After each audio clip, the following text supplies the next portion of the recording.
Pozdrav svima, moje ime je Stefan. Pre nego što započnem izlaganje o dobrim iskustvima sa ekranom Mi 11 Lite 4G, hteo bih prvo da predočim naše loše iskustvo. Naime, po prvi put nam se desilo nakon otpakivanja Xiaomi-evog telefona pri paljenju istog da smo zatekli mrtav piksel posred ekrana. Ovo zaista nismo očekivali i u samom startu smo bili razočarani, ali kako kažu, u svakom žitu ima kukolja, tako da se nadamo da će ovo ostati kao jedno izolovano iskustvo da takvi uređaji ne dolaze do drugih korisnika. U svakom slučaju, da bismo smanjili šansu da se ovako nešto desi nekome sa bilo kojim telefonom, posavjetovat ćemo vas da upalite uređaj nakon kupovine pre nego što napustite prodavnicu, kako biste izbjegli neprijatno iskustvo čekanja reklamacije uređaja. Ako bismo zažmurili na jedno oko i pravili se da mrtav piksel nije prisutan na ekranu, možemo reći da je isti zaista fenomenalan. U pitanju je AMOLED tip panela dijagonale od 6,55 inča sa odnosom stranica 20:9, sa Full HD Plus rezolucijom i gustinom 402 piksela po inču. Nativno osvežavanje ekrana je 90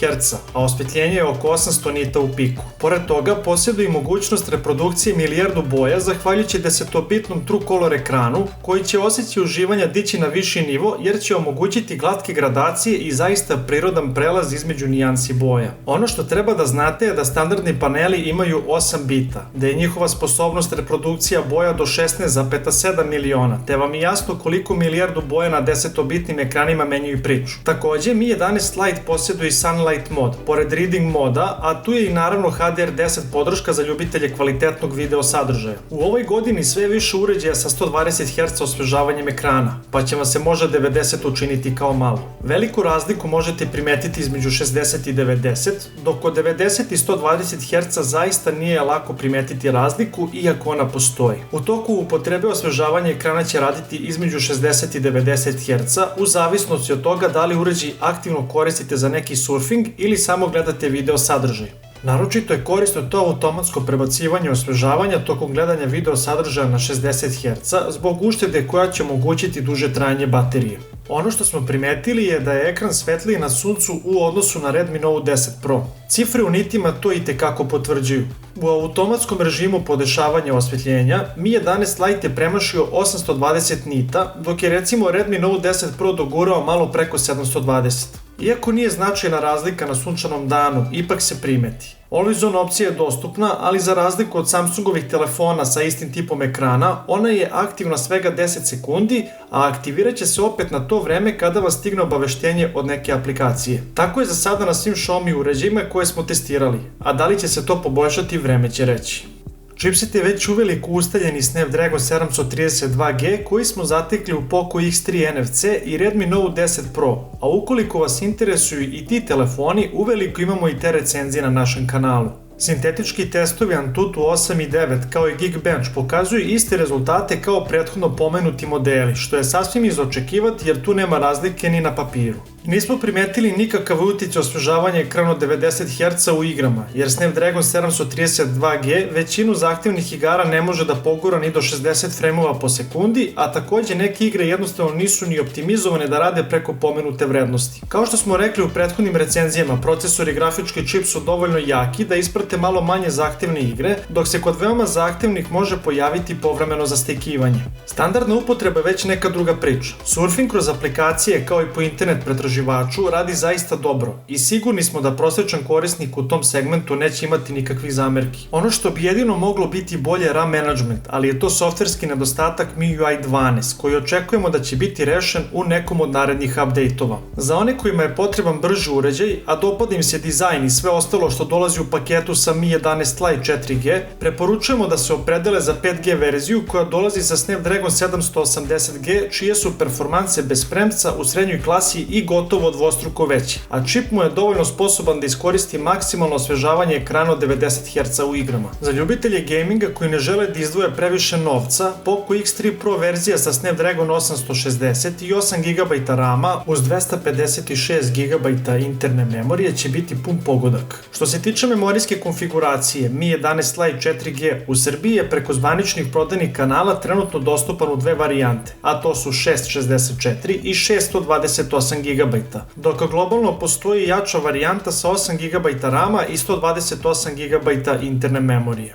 RAM je standardni LPDDR4X, dok je ovoga puta ubačena UFS 2.2 memorija koja nudi nešto malo bolje performanse u odnosu na UFS 2.1 koji smo zatekli kod većine telefona iz te cenovne klase. Proširenje memorije je moguće putem hibridnog SIM slota. A što se tiče proximity senzora, ovoga puta je na našem test primjerku radio zadovoljavajuće i bez kašnjenja. Mi 11 Lite 4G kao i 5G varijanta posjeduje litijum polimer bateriju kapaciteta 4250 mAh. Iako je baterija manje kapaciteta u odnosu na većinu drugih telefona koje smo testirali, nismo bili razočarani rezultatima. Video reprodukciju preko pretraživača na YouTube-u je trajala čitavih 18 sati preko Wi-Fi konekcije što je nadmašilo naša očekivanja. U kombinovanoj upotrebi upaljenost ekrana je bila između 6,5 i 7 sati. Naravno, svaki put se dobijaju drugačije cifre, ali jedno je sigurno, baterija može izdržati čitav dan bez ikakvih problema, čak i kod onih što intenzivnije koriste telefon. Što se tiče punjenja, uz Mi 11 Lite 4G dobijate strujni adapter od 33 W koji će od 0 do 100% napuniti bateriju za oko sat vremena. Mi 11 Lite posjeduje hibridne stereo zvučnike, a to znači da jedan pozicionira na dnu kućišta, dok je drugi upravo onaj za telefoniranje pozicionira na vrhu ekrana. Iako je zvučnik za razgovore tiši, zahvaljujući tome što se nalazi na prednjoj strani malo iznad selfie kamere, zvuk će biti izbalansirane i nadprosečne jačine u odnosu na telefone iz cenovne klase. Srednji tonovi se lepo čuju kao i vokali, dok niži tonovi gotovo i da ne postoje, a ni visoki tonovi nisu nešto naročito sjajni. Sveukupno zvučnici su apsolutno u skladu sa cenovnom klasom i mi to ne vidimo kao nedostatak. Kao po običaju puštamo vam odabranu numeru da se uverite i sami.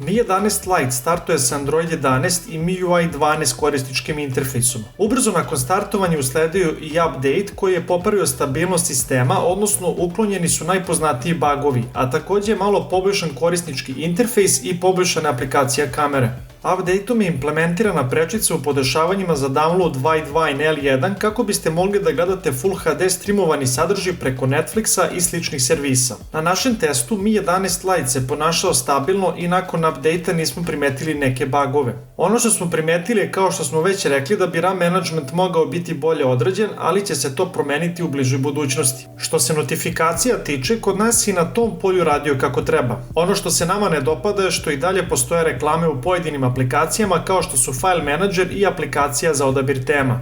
Moguće je ugasiti reklame u podešavanjima aplikacije tako što ćete onemogućiti primanje preporuka. Pa kao po običaju pređimo na test kamera.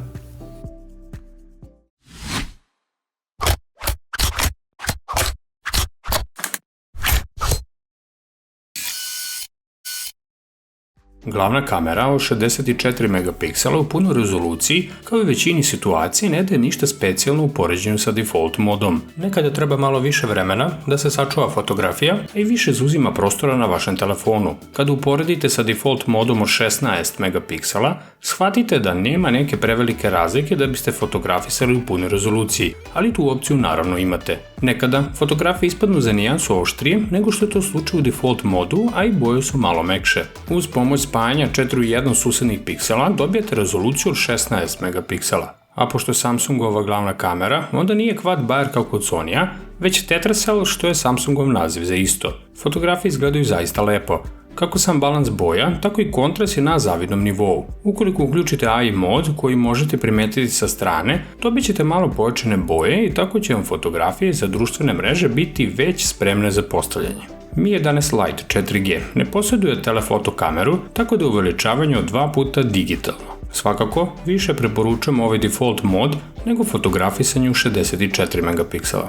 Ultra široke fotografije od 8 megapiksela deluju sasvim dobro za taj tip kamere. Posjeduju korektnu količinu detalja, ali ne nešto preterano, već dovoljno. Nismo primetili neka prevelika izobličenja na ivicama, što je bitno za ovu vrstu kamere, te je tu urađen dobar posao.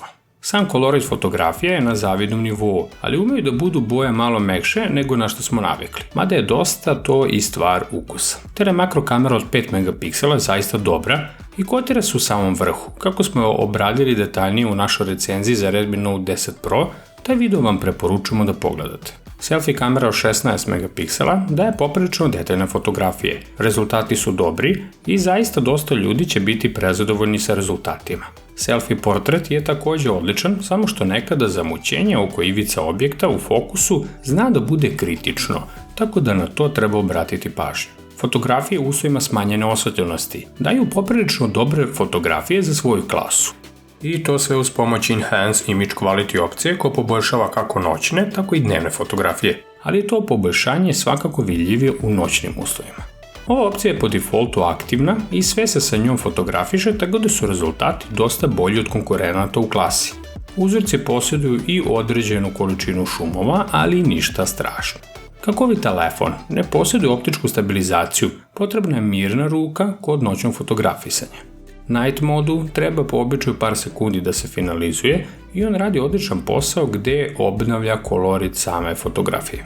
Što se tiče videografije, ovaj telefon može da snima 4K u 30 frameova, ali slobodno možemo reći da ovo nije jača strana ovog telefona. Ultraširoka i makro kamera mogu snimati maksimalno Full HD u 30 frameova. Stabilizacija videa dosta osiromašuje sam kvalitet, tako da to očekujte ukoliko želite da snimate u pokretu. Svakako, 4K video u rangu s ostalim mobilnim telefonima u klasi, te mi nismo bili ništa specijalno oduševljeni samim kvalitetom, ali naravno, isti je na zadovoljavajućem nivou, te će većini biti i više nego dovoljan. Na ovom telefonu se ne nalazi Video Night mod kao na Mi 11 modelu, ali dobro, nećemo preterivati, ipak je ovo light verzija, tako da u noćnim uslovima nemojte očekivati čuda, jer je ovaj telefon samo bleda kopija pravog Mi 11 modela, koji inače košta skoro pa 3 puta više. Pa kada smo već vidjeli sve što se tiče ovog telefona, možemo da kažemo, ukoliko vašem životnom stilu ne treba top model da biste se osjećali sjajno, ovaj telefon će sa svojim izgledom svakako privući pažnju jer je zaista privlačnog izgleda i veoma elegantan. Kako je dizajn prednost ovog telefona, možemo reći da zbog svoje male težine i tankog kućišta jako lepo leži u ruci. Osvježenje ekrana od 90 Hz i AMOLED tip ekrana sa prikazom milijardu boja je nešto što toplo pozdravljamo u ovom cenovnom rangu jer se po tome i izdvaja u masi drugih telefona. Glavna kamera na Mi 11 Lite se zaista u ovoj klasi pokazala kao odlična. Ukoliko imate strpljenja, možete napraviti neke fantastične fotografije uz malo kreativnosti i mašte, a i za one koji žele da uživaju u jurnjavi raznih insekata i fotografisanju cveća ili nekih drugih približenih kadrova, tu je zaista odlična telemakro kamera. Tu se također kao prednost uvrstavaju i stereo zvučnici, koji u ovoj klasi nekako postaju standard, ali opet ih je dobro posjedovati. Ovaj telefon, kao što smo već spomenuli, posjeduje 33 W brzi strujni adapter, te bateriju od 4250 mAh izuzetno brzo napuni. Naravno, Mi 11 Lite nije savršen kao što ni većina drugih nisu iz te cenovne klase, pa nije teško naći ono što bi moglo biti bolje. Ne posjeduje nikakvu zaštitu na vodu, a nekima će možda i nedostatak 5G prvenstveno zbog hardvera biti mana. Ko želi 5G? Ovaj model postoji u toj varijanti pa možete potražiti i njega, po naravno dosta višoj ceni. I nikako da ne izostavimo da je sam chipset mogao biti jači, ali naravno u skladu sa budžetskim ograničenjem Xiaomi je kod ovog modela pristupio na ovaj način i tu ostaje na vama da ocenite da li je to dobar ili loš potez. Puno pozdrava od nas za sad, a nemojte zaboraviti da se pretplatite ili subscribe-ujete na naš kanal radi još ovakvih videa, a mi se vidimo uskoro sa novom recenzijom.